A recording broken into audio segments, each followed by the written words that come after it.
know, and so that we know that you have not sent your note takers to to attend this session. So please let us know where you're dialing in from. And also we'll have our speaker telling us where you're dialing in. As you do that, I'd like to introduce myself. My name is Kevin to Education Committee here at Isaka Kenya chapter. Been a member served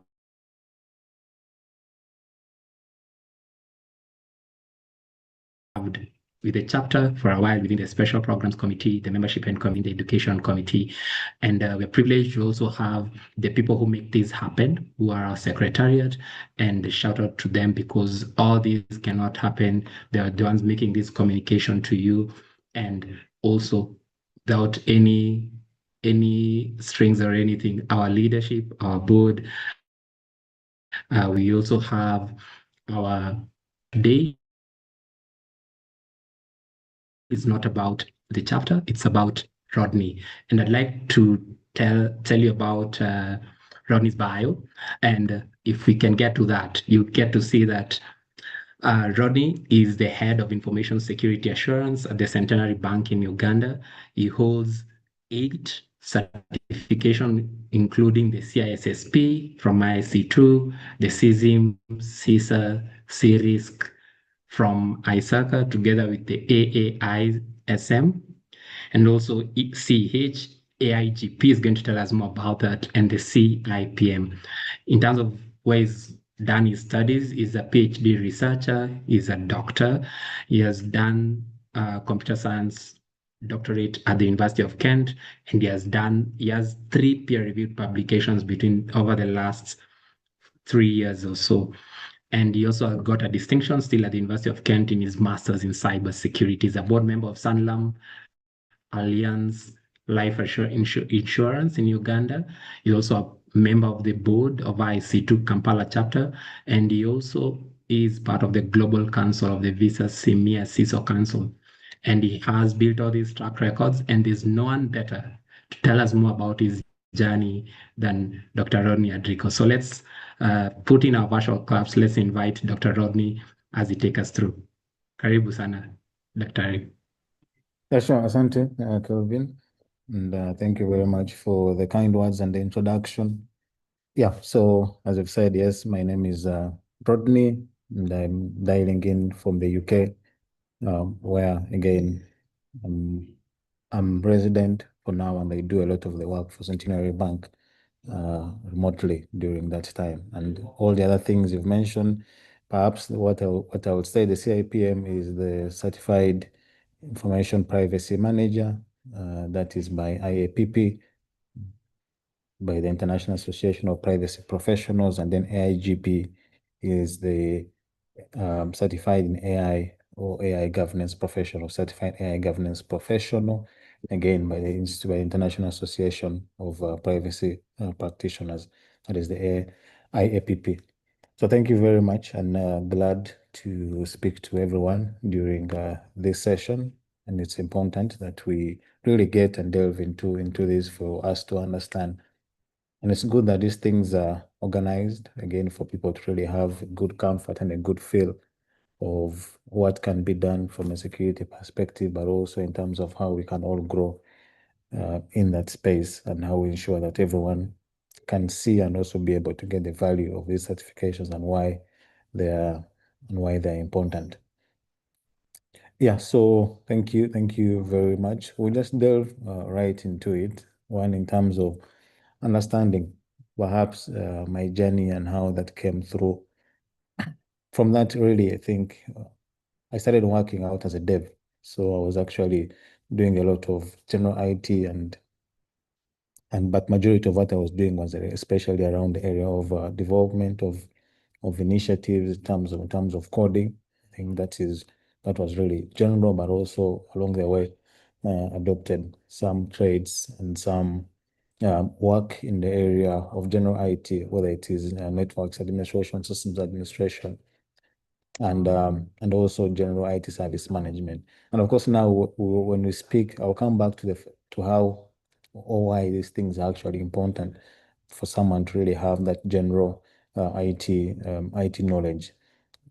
So yeah, so started out as technical IT dev to be specific, but also even aspects of data analytics and BI. Then of course along that way, CISA was one of those sats that but again before CISA, there's the sats that I have that I no longer maintain, but those were really entry level sats, which were really good for setting the pace. Talking of sats like CCNA, talking of stats like MCSE, talking of stats like ITIL. These are stats that I hold, but I no longer really I no longer really maintain them.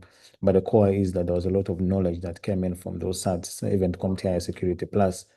So one of the stats that I no longer maintain, but they're core stats that are good to build knowledge, to build expertise in that space. And now CISA now comes again at the other high end of it.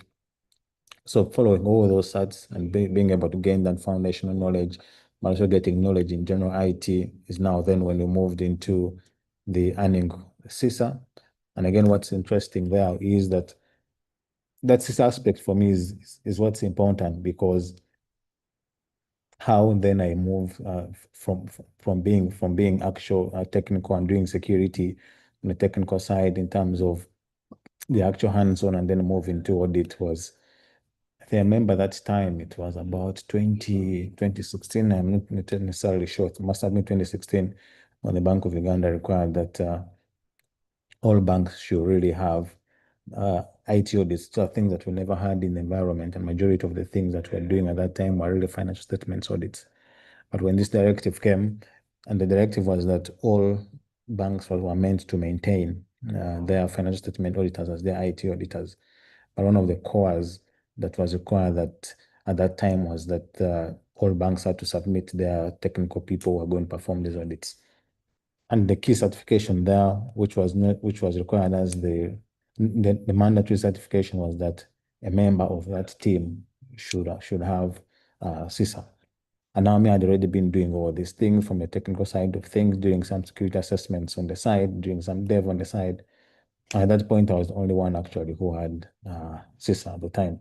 And what that meant was that without that particular certification, or without me being on that team, PwC would never have had the opportunity to do those audits. And so that's how then I move and I tell PwC, look, we have all these clients, we can get all this money, but I'm the only one who has the cert. So we need to talk here. So that's how now we begin having conversations around moving that, and also beginning into growing that particular aspect of the work, which we did not have from a cybersecurity, a VAPT perspective, from a systems audit perspective as well. So that's how that journey begins. And of course, now goes into the aspects of, having discussions around the salary, because I'm telling them, look, without me, you cannot get this work. So we need to have a serious conversation around this. So I think what that brings up is that the opening door for that particular movement and that particular growth was CISA. And I think at that time, I was only about 2 years into a practice, but also had attained other qualifications around along the way. So CISA opened that door just to ensure, and I was able to enter into that space, and that's how I move now fully into security and into audit as a discipline. But of course, also to understand that there's quite a number of sites that are still there, which are really important. And it's always not sufficient for you to only stop at one site. And if you can try as much as possible to gather as much knowledge as possible, you can need to go on and also be able to assess and be able to get all these other sites. So that's how I find myself going into the realm of serious, going into the realm of CISM, but also now in terms of needing to be current, to maintain currency, to maintain relevance, and now also move into the area of AISM, which is important. Everyone's adopting AI these days.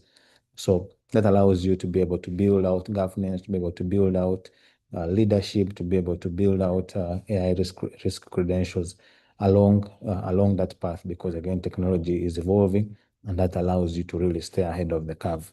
And that's how you maintain that visibility, and that's how also you can now progress along the way from a career perspective. So today, of course, among all the things that Kevin mentioned there, I lead the information security assurance team at Centenary Bank. Again, I'm a PhD researcher here at the University of Kent, having completed my PhD as well, covering security and risk management. And then also, as part of that, also I'm a board member at one of the insurance companies back home in Uganda. So really, that is the journey of moving from general IT to security to leadership, and also to head security as well. And that is the importance of having certs along the way that really drive you and allow you to maintain that. But again, I pick this out in terms of the moment that really changed. Is at that time I was the only person who was certified, and that meant a lot of things. That meant, one, I could move fully into that, but also it meant that that particular time, that was a turning point where again, where you turn a regulatory requirement into a personal opportunity. So there's quite a number of things there, and that shows the relevance of the cert at the time, and even as of now, that is a cert that was really recognized, and it's important that really we get ourselves prepared. It's one of those things where it's not necessarily lack meeting opportunity, but perhaps it is preparedness meeting opportunity, where you're prepared and the opportunity comes, and really grab the opportunity at the time. So that is really the point that we're trying to make across there. But really, what do sites do just beyond the job? Sites do quite a number of things. So they may open career doors, but also to state that they may actually even open academic doors. But the career doors, I've spoken to some of them in terms of promotion, in terms of salary growth, in terms of credibility within society, in terms of differentiation in the market, and also being able to, well, sit on board and also sit on international councils, as Kelvin introduced there. However, even from the academic side of things as well, I remember when I was applying for my Shivling scholarship to come and do my master's back here in the UK in cybersecurity. One of the things, in terms of one of the questions that I asked there, is how can you demonstrate that you'll be able to finish this thing within 1 year? It is very intensive. Can you demonstrate that you actually put in a lot of effort to finish this master's? But also, how can your past training and your past experience guide you or help you in completing the course? And of course, one of the things that you'd be saying, guys, I've done CISA. One, shows a number of things. One, it shows I've invested in myself, but also it shows that I actually take the education seriously.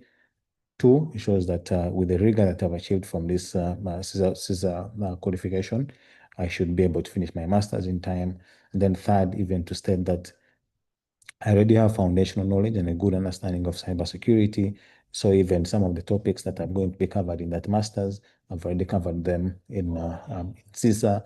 And so it should be easy for me to navigate the master's without necessarily any qualifications, and also to show that initiative that I'm really interested in my own future and in my own career, that I've invested in this certification and I have industry recognition, and I've actually spoken at various forums, depending on how you see it, and spoken about security just because of that. So that's one of the things that came out for me in terms of really strengthening my essay for that, to show that. And of course, yes, it strengthens your professional case. That means that they will really take your application in good light, and of course that was successful. And that's how I find myself here doing the Masters of Cybersecurity at the time, and also just to show that that certification was again relevant. Even when I was applying to come and do my PhD here at the Institute of Cybersecurity for Society here at the University of Kent, it is easy for someone to really have practitioner-enabled credentials backing up the the proposal. Your proposal will be solid, yes, that is fine. You can write the proposal and it will be good. But also, how do you show initiative? And the way to show initiative, by saying that actually I'm already qualified in this and these areas, and I think I'll just be growing and moving.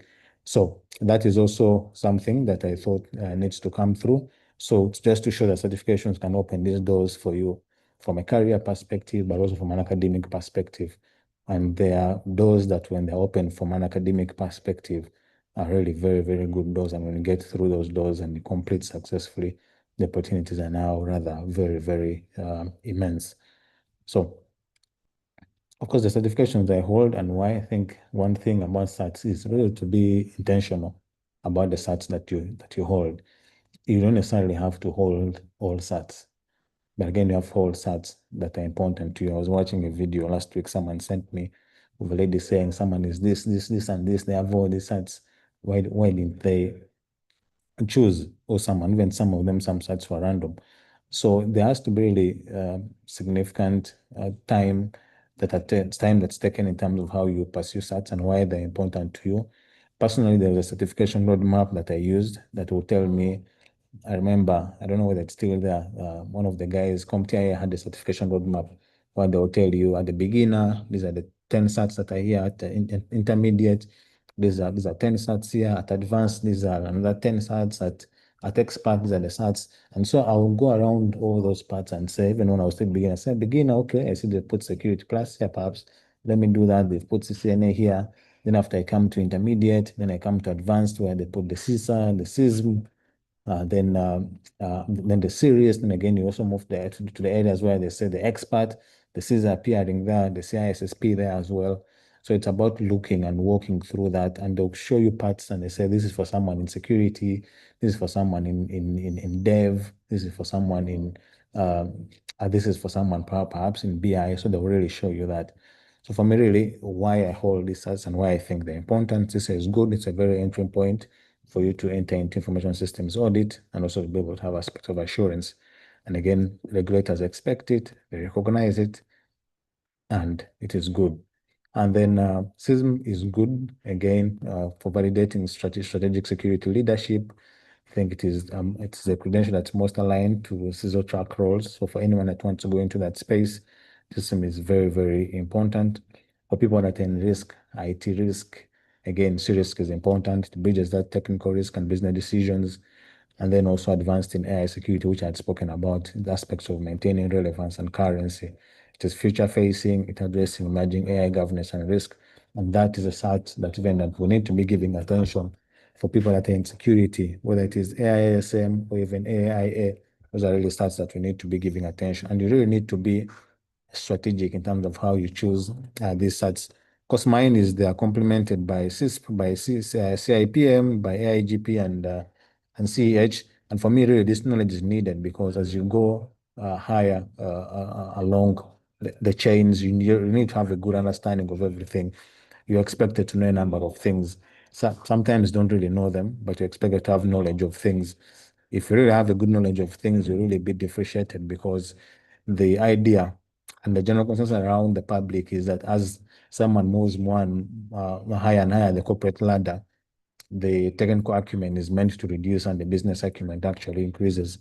But now figure out or look at a possibility where your technical acumen is growing, but also your business acumen is also still strong. So now that there you become a differentiator and you really break that cycle of expecting that people at certain levels are not expected to understand some things.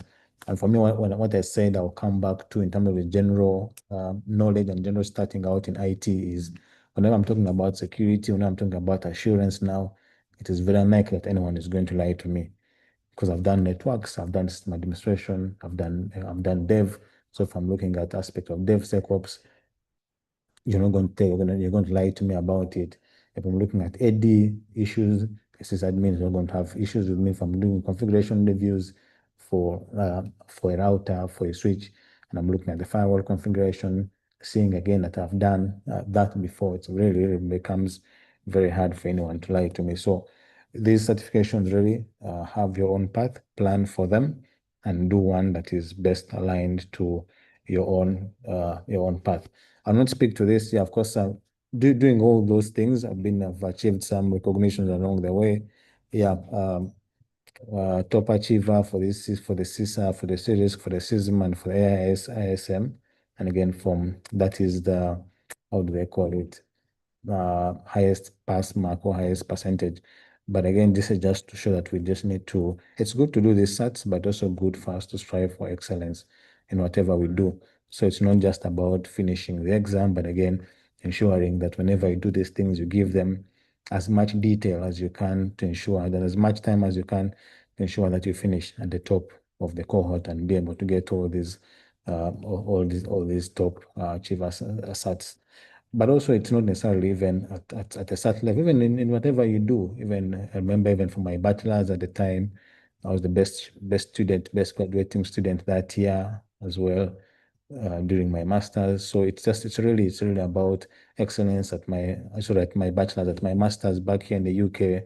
Remember during that year, I think we had the best student project of the year across the UK during that time. So I think the point there is just that in whatever things that we do, we need to strive for excellence and ensure that really we put our best foot forward, because some of these things are really differentiators, and those are the things that one open opportunity for you, but also the things that make you fall into love or fall in love with exactly what you're doing. So certification value above and beyond the border. So certification value does not stop at the border. For example, I do not think if I didn't have this CISA and CIRISC, I don't think Kevin would be inviting me to speak to people in Kenya, or perhaps I've been only speaking to people in Uganda. So I think that is also important. So the certs really give you a value both home and abroad. Home, we've mentioned some of them, the recognition, the differentiation, a faster route to promotion and pay reviews, then also credibility with boards and executive members. But from a global perspective, is that these stats are global stats. So you have recognition across a number of countries. They can strengthen or give you opportunities to go into or come into countries like the UK and have perhaps better education and better opportunities to allow you to grow in your space, but also globally in terms of I've had these invitations to this CISO Council, not necessarily because of anything, but perhaps because of those sites as well. But also credibility internationally is still important. As you go and have roles that are internal roles, you're not going to present sites that are not known. For example, someone who's a sister, someone who's a serious, someone who's a CISM, it is easier for you to come to the UK or go to any other country and present that, and people really understand and people resonate with it. So such really matter, and they're important, and they really have value both at home and abroad. Here, I was just trying to do a certification path, but I'm not going into it. But really, it's about you understanding and getting what works for you. And for me, this is how I've mapped up the stats I maintain now. I've not listed the other stats that I no longer maintain, but this is really how I map them out and say what I started out with right now is of course I did CEH before CISA because I was really going into security. But that path and those, when you're starting out, you need to build, first of all, the general knowledge I've spoken about, those beginner sets. But then now when you come to the level of CISA or CH, how do you build on your core audit and control fundamentals alongside now the hands-on technical grounding? And this gives you very good entry points into GRC. I know Isaka has a number of entry sets that they're working with or that they're working on. So those again can open doors for you. Technical depth, of course, now a good aspect of CISSP, but risk leadership, looking at aspects of risk, and then CISO track, CISSP, and CISM are also there. But also now, if you're future looking, so you need to be looking at aspects of AI governance and security, and also and these are really differentiators in the market where people really can understand and see where you're coming in. At times you're having conversations around AI, and you really see people do not understand. And I was speaking at an event in London the other day, and we were having a collection of AI professionals. And I told them that for me, the worrying thing about AI is that those that have little knowledge of AI speak very highly of AI as though they fully understand it. Whereas those that have a very good understanding of AI speak cautiously about it. And it is worrying why you're having a conversation where people that have little knowledge are leading and presenting themselves as though they have expert knowledge in an area, and those that have expert knowledge are saying, let's move slowly about this. So there's really it's a very interesting dynamic there, and it's these sets that are future looking are good, and they also allow you to be to be future-proof. You just have your cert and you're there with it, and when the opportunity comes, you really be ready. So my path won't necessarily be the same as anyone's. Anyone's path will be different, but the point there is I just need to map out your path depending on what you think works best for you.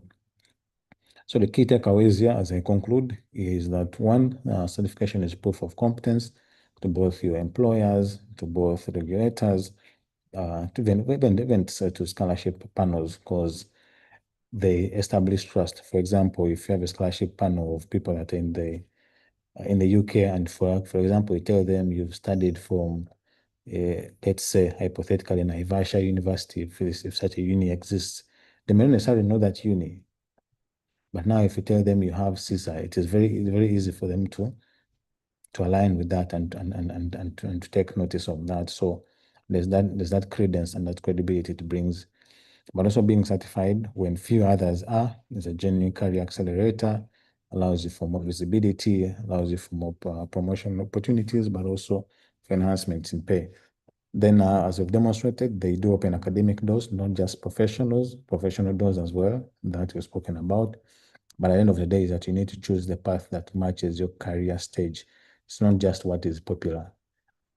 And also the cert path that someone who has 10 years of experience will be taking, or 6 years, will be completely different for someone who has 2 years of experience, because they're still trying to build foundational knowledge. And then keep growing, maintain a future focused or a future-proof certification path. And that is what really will be a key differentiator for us in the market. Yeah, so thank you very much. I'll just stop there briefly as I invite Kevin to go through this. Thank you very much.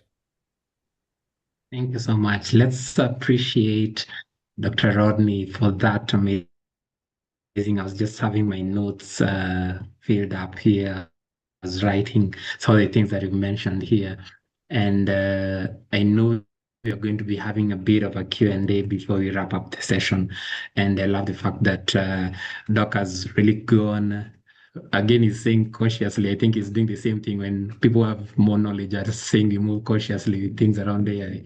He's also moving very cautiously with and very progressively with the slides. So thank you so much. I can see some claps coming through for you. And before we really get into this slide on the certification bootcamp, if you have any questions for Dr. Rodney, feel free to put it in the chat or also in any of our WhatsApp groups. And also, if you want to ask your question live, feel free to raise your hand, and then we'll give you an opportunity to unmute and ask Dr. Rodney your question live. And at this juncture, I'd like to invite, unless I'm breaking, I'd like to invite Eliud Choge, our certification director, to take us through the subsequent slides on this certification bootcamp. Welcome, Eliud. Yeah, thanks a lot, Kevin and Dr. Rodney. I must say I interacted with Rodney while at PwC, and this must be 2018 or 2019, and I've really watched his journey morph. And this is barely 6-7 years ago, and he's achieved a lot. And I think this is just me acknowledging the effort you've put in, Rodney. It's very inspiring, not just to young and mid-level professionals, but even those who are experienced, who are in the call and who might be able to watch this recording later on, will acknowledge that what you've achieved is not a mean feat. So this is just us acknowledging the effort you've put, the contribution you're making in the profession, and you're inspiring many other young professionals and professions of all experience levels in this GRC landscape and cybersecurity, internal audit, IT audit. So kudos for that. The slide we're seeing here is just to the ISACA Kenya members, just a reminder that we have a certification bootcamp that's coming up. So if this is something you're interested in, you're looking to sit for the certifications that Rodney has spoken about, that CISA, offers that ISACA offers, sorry, feel free to sign up. So this is information that we'll share in our WhatsApp group. You'll find this also on our LinkedIn page. And feel free to reach out to any of our leadership. You can reach out to myself. I've been very active on our WhatsApp groups, so feel free to reach out to me directly. Feel free to reach out to the education committee team members. There's Kevin here. We have Stephen. We have Kate. We have Waidera. We have the two Wilsons. So you can reach out to any of us or any of the ISACA board members or secretariat. Everyone is very much willing to support each and every one of us in our certification journey, in our career journey. And this is just one of the ways we do this as ISACA Kenya. So that's that for throwing a plug for this. I'll just pause here and take us to the Q&A session. So Rodney, maybe just to start us off, I know a bunch of questions will be coming in. I see Geoffrey just asked, how can one balance certification studies and work and maybe academic work? And then someone is saying, someone is asking for a link to the WhatsApp group. So anyone here on our secretariat or Kevin, anyone can be sharing that link to members as Rodney tackles that first question. And even as you're talking about balancing, pursuing certifications, work and academia, maybe just to start us off, you've achieved a lot in a very short time, Rodney. Then there's someone who might assume, hey, Rodney is just smart. You know, those people who just used to be top 10 and top 3. It's easy to assume that that's just Rodney. This is something he finds easy to do. And sometimes it's easy to assume that it's just, this guy is not naturally talented. And sometimes it's hard to debunk that because subconsciously some of us believe others are just good at something. Can you just talk us through how much you've had to sacrifice to be where you are as you answer that question? No. Yeah, thank you very much, and I think you've really started it at a good point, and where again I was going to start from, and the word that you used there, sacrifice, is very important. Some of the things that we do and everything that we do does not necessarily require that we're in our comfort zones. There's a number of things that we need to do that's really out of the ordinary. And one of those things is, again, the question there in terms of how can one balance certification studies and work and maybe academic work. And that exactly speaks to me because those are again things that I have done.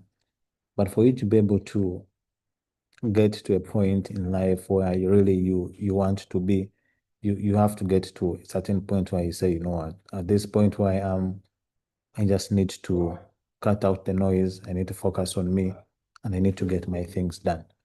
And what that means, even if it means you, at one point, you just have to pull out of society for a few months, for 6 or so months, and you just pull out. You just pull out and you're like, this is it. And at this point, I just need to pull out. So that is one. But also two is, for me, there's a point where I didn't have any weekends. Right now, I can do anything I want on a Monday morning. I can choose when I want to come to the office. I can choose what I want to do by the weekend. But there's a time when I couldn't do those things. There's a time when all I had to do is I knew my weekend, my Saturday was fully taken. I have to get back to work and get back to my desk and read. There's times when I would know that Sunday after church, that is it. I'm back from church, sit, and all those things are really things that lead you to where you want to be. So there's moments of pain, there's moments of hard work, but the comfort that you need to take is that there's reward at the end. So you need to invest in yourself, and investing in yourself could mean investing in time, but also too is investing the money in certificates. In certs, these certs are expensive, and I think for me, what I can say is all these certs that I have done are certs that I actually paid for myself. And what that means is, at a certain point, you know some of your money that you're going to be paid, regardless of how small it is now going to move into certs. I remember when I was doing CH and I was doing CISA, these things were expensive.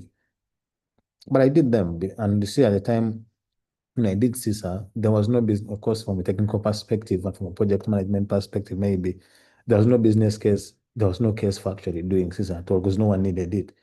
But I felt, I was like, no, but this is something that will be important to me in the future. So perhaps let me take knowledge, let me get this knowledge and actually put money hoping that something would happen in the end. So could it have gone bad? Yes, it could have gone bad, which means I might have put an investment and not reaped from it. But it's just about planning, is ensuring that again that is there. So there's sacrifice from a money perspective, a sacrifice from a time perspective, but also you really need to put in that effort and look at the bigger picture. The bigger picture may not mean that the results will come now. Yeah, so the results will come again over time, because what people may see on the surface as all this shine and all this glitter, do not get an understanding of what is happening on the ground. The same way a plant grows, I will see all these flowers at the end, but we don't know what's actually happening down in the roots. So there's really need to do that and to be able to cut that out. Unfortunately, the sad reality is there's no way to fully balance it out. It is just ensuring that you sacrifice and that you get all these things already. Maybe one thing I can share is that I did my, and probably this can actually link to managing academic work and work. What I can tell is I did my PhD for all the 3 years I've done my PhD. I've done those 3 years working. That means I'm doing my PhD here and I'm working back in Uganda. So you need to be able to manage those times. And what that means is right now I would know that it is coming to what? It's past 6 in Uganda. And I know, but yet it's only coming to 5. Then I will say, okay, perhaps now I have a day that starts from morning, which is 7 UG time or 8 UG time, which will be 6 a.m. here, up to about 5 UG time, which will be 3 p.m. here. Then I know that is work time. Then I know from there onwards, I still have another 12 or so hours where I can fit other activities. So there's some part that just has to go. But at the end of the day, you just have to ensure that you achieve on both fronts. So that's the sacrifice. And that is the level of detail that is needed. But for you to be able to get to that place where someone trusts that you're working for a bank, but we don't need you to be physically here at the bank, but we trust that you can deliver, is that you have to have shown them that these things can be done, but also you have to have shown them that you're qualified enough to do these things regardless of where you are. An employee in Kenya, for example, a bank allowing you to be away in the UK for 3 years while you're still working, you may not necessarily be heard of. So that trust is important. Yeah, no, I think you actually ended at the right place, because I was thinking about this, and there's the certification bit, which to some degree might be the easy part, because it's, most of these ISACA exams, 4 exams, 150 questions. To be very honest, some of them I've passed by just going through question and answers and then looking at the curriculum, seeing what's the content and seeing what areas are difficult. And then that's where I do some extra study. But generally, at least in my experience, passing the exam is probably the easiest part in this journey. What you just ended your statement with, building competence, being good at your job, building trust, being able to be known as the subject matter expert in your space. That, I think, is the tougher job. So I would like to double tap on that and just get a sense of how did you go about building that trust as you're implementing all these things you've learned in this, in this school of certifications you've had? Because yes, they build credibility, but once you're on the job, you're assessed based on delivery and based on, capacity to, implement all these things you said you're able to do.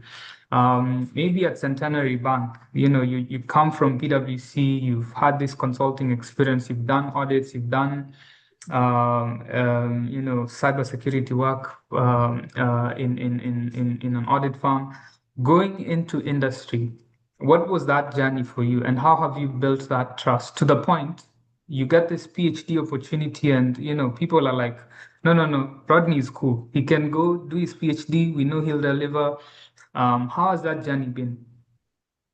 Yeah, thank you very much. And let me actually start from that point and share a story. So actually, what happened when I got my PhD was this.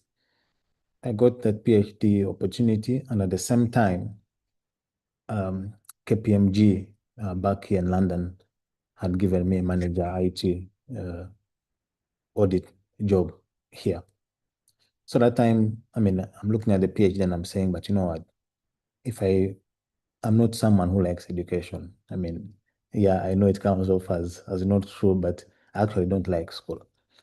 So I figured I was like, but now if I'm going to do a PhD alone, I'll be doing school alone. I don't think my mind will be at it. So I figured, let me get something that I will be doing. So at that time, I engaged KPMG, UK, and I told them, guys, look, I'll be coming over to the UK for my PhD. So if there's opportunities that you want us to have a conversation about, so let's have a conversation. So actually, I written at the time to PwC and to KPMG. So KPMG responded and said, okay, we understand we have an opportunity here. Let's have a conversation around it. So we actually have a conversation around it. We agree on things, we agree on figures, we agree on modalities of work and how things would be, especially being that I'll still be doing my school as well. And also we agree on a lot of things. So I walk to leadership at the bank and tell them, guys, I submit the resignation. I say, yeah, I'm going to do my PhD. I'm going to do this, but this is my resignation. But on top of that, I'll also be working as well during the UK. And my boss said, I mean, you've been here for the past, I think by the time, past 3 years. But it says you've been here for the past 3 years, but in a month, I see you about 4, 5, 6 times. That's when you come to the office. But things are moving. So you cannot tell me that wherever you're going, you're not going to be able to deliver. I don't see you here in the office. I never see you, but you still manage the team and things still continue to move. And so since you're going to work and since you want to work, I can have a conversation with the leadership and get them to actually have a conversation around having you stay on and actually work. And I told him, okay, look, so this is the KPMG offer letter. This is my resignation. Then do your magic. That's when then the conversation comes and they have the conversation, they go and discuss at the various levels. Then they come and say, okay, we are fine with it. These are the numbers that we're going to work with. We're fine with you working from wherever you are. And now for me, I look at it from a perspective of, I've been in this bank for a very long time. I understand the people, I understand the processes, I understand how to move things, how I want to move them.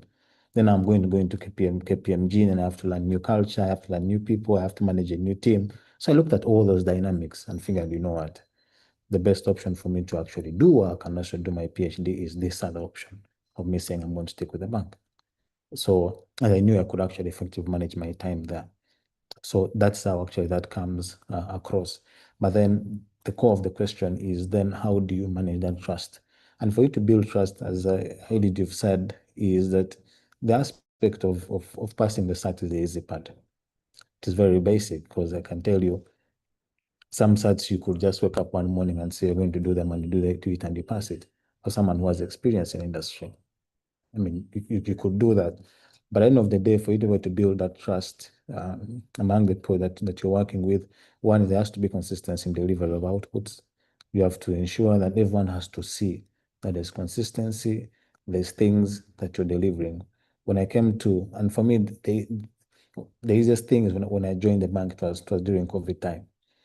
And COVID by default forced us to work from home at the time. But at KPMG, I saw at PwC before that, we were actually already working from home. There was already remote work. So for me, it was easier for me to transition into that.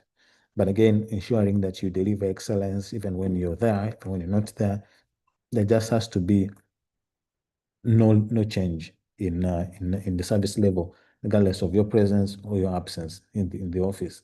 And then also too, it just goes to again leadership in terms of the team that you run with. Many a times we want to keep jobs to ourselves. We are the experts at doing things.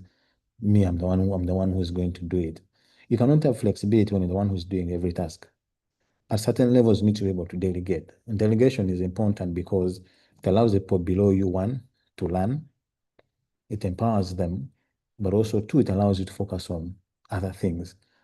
For example, mine is for me to be able to do some of the things that I do is I trust the team enough for them to do certain tasks because I've let them do it.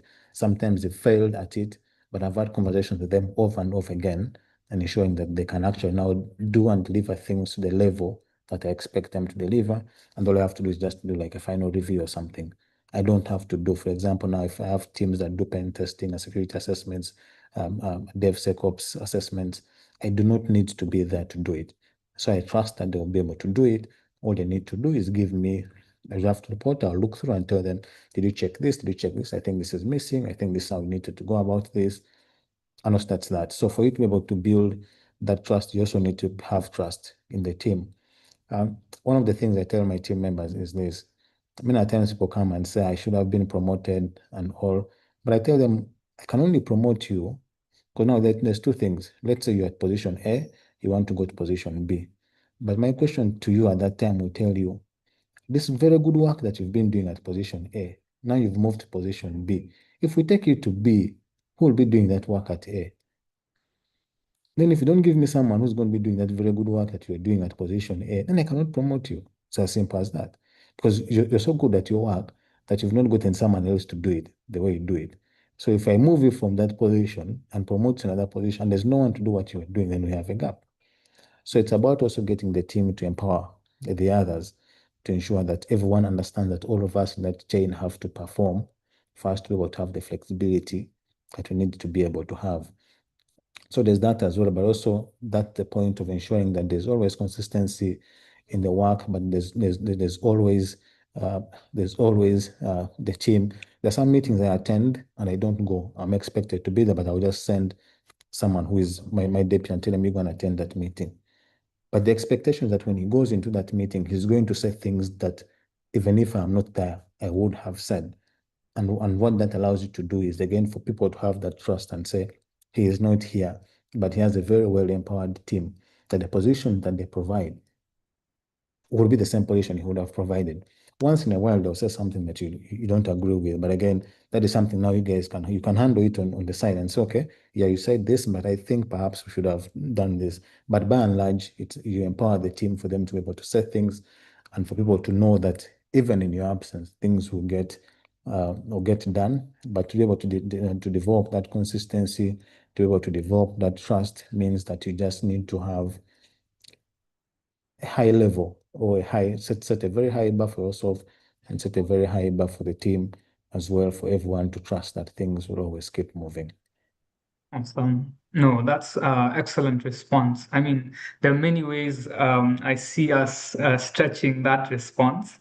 I feel like we'll definitely host you again sometime very soon, Rodney. So don't get tired if we reach out soon. No,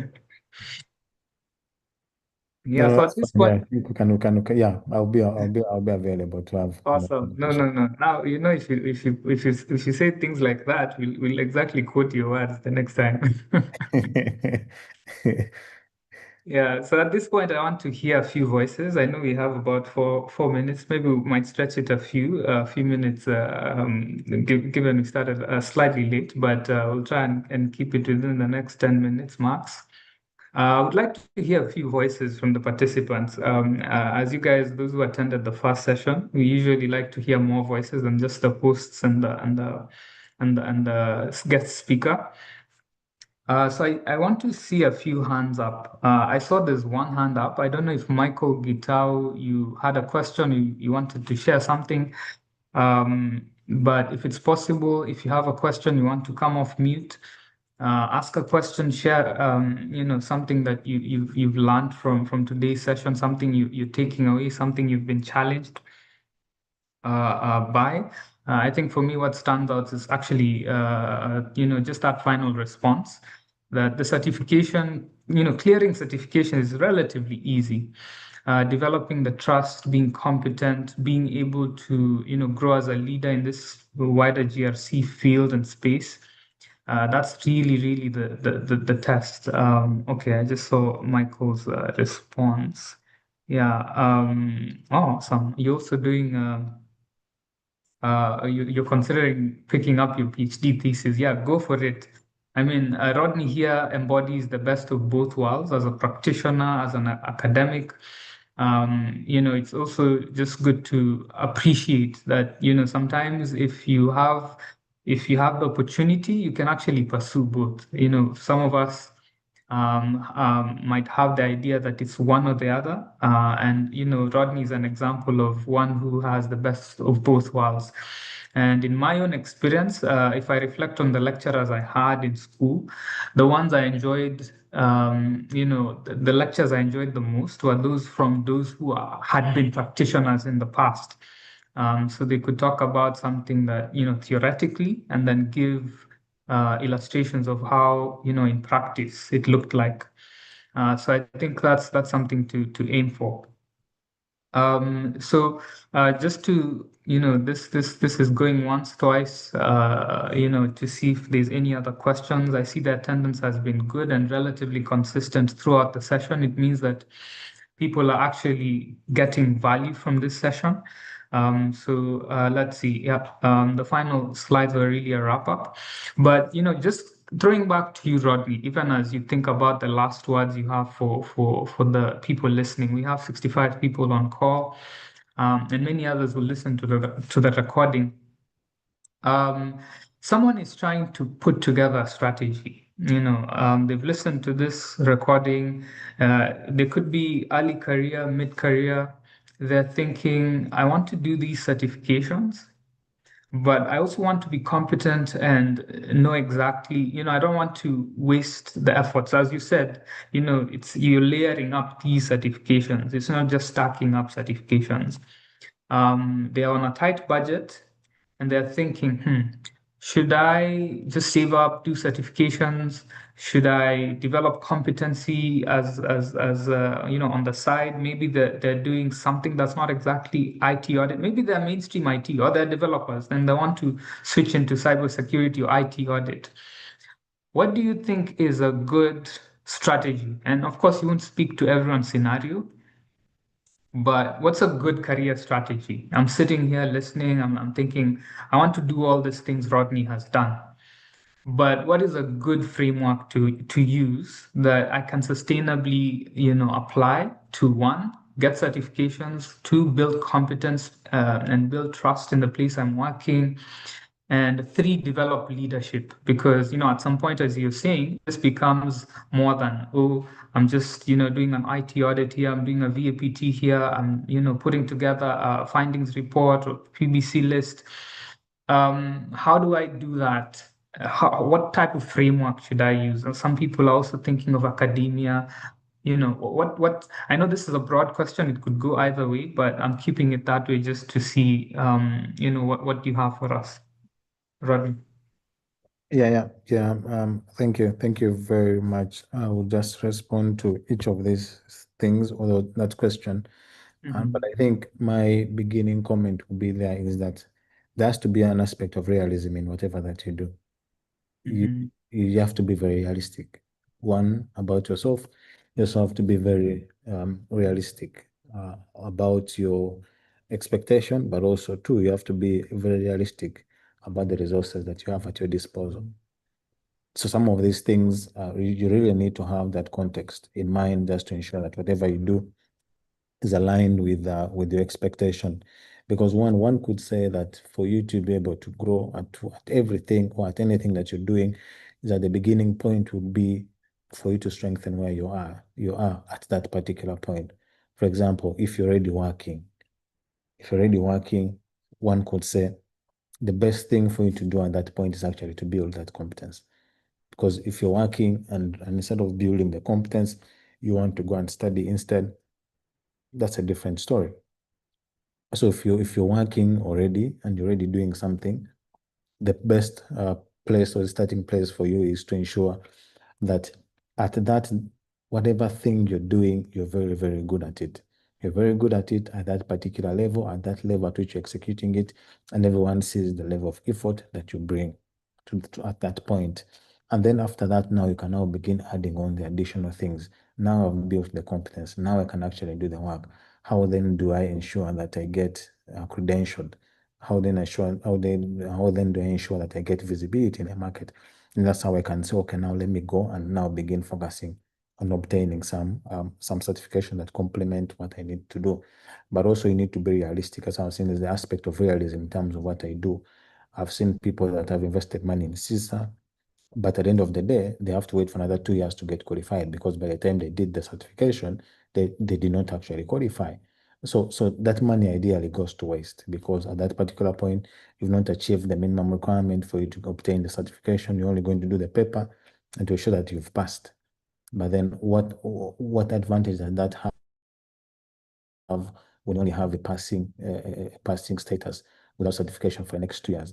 Perhaps now that's why I can say I can invest that money in more I can invest that money in more early career or other small certifications and areas where I can already get the paper and also be able to get the credibility that I need at that particular level, rather than saying just jumping the queue and going straight away to CISA. So what works for one may not necessarily work for you. Academia as well, or even someone wants to go to school. Again, it's an understanding of, I'm doing this level of work, then I need to do my master's. I'm already working. So it's now you thinking back and saying, because I've had this conversation, because actually I was at that point where I was like, yeah, I've been in this industry for this much. I've gotten this opportunity to go and do my master's. So which is best for me? What do I think is best? And at that point, again, you need to be realistic to yourself or with yourself. And for example, now me at my level, I could have said, I've already been here. I have 6 years of experience. Me breaking away for 1 year and coming back, no problem. There will not be an issue. But for someone who's just growing, easy to be very hard for someone to integrate you back into the working space, because by the time you come back into the space, people that you left with 1 year are already 2 years. So there's no difference between you who left at 2 years and someone who just got into the 2 years. So it becomes very hard for you to be replaced. So it becomes very easy for you to be replaced. But for someone who says, perhaps I've done this number of years, for example, 10 years or something, and then I'm coming back into the environment, it is easy for me to be brought back. So there's that as well. There's opportunities for you to get the best of both worlds, where I say I'm working and I'm studying as well. But the context there is that there are responsibilities that you may have that I will not have. For example, if you have family responsibilities, the time that I spent over the weekend studying and all, you may not have that time to be able to do that, because you have over the weekend, when you think you should be studying, you have other responsibilities that you need to be taken care of. So there's really need for you to understand the circumstance and be realistic, one, in terms of where you think it is best for you to add value. And I think at that point is, if you're already doing something, just ensure that you're very, very good at it and you continue to grow that skill. And the certifications can come as additions.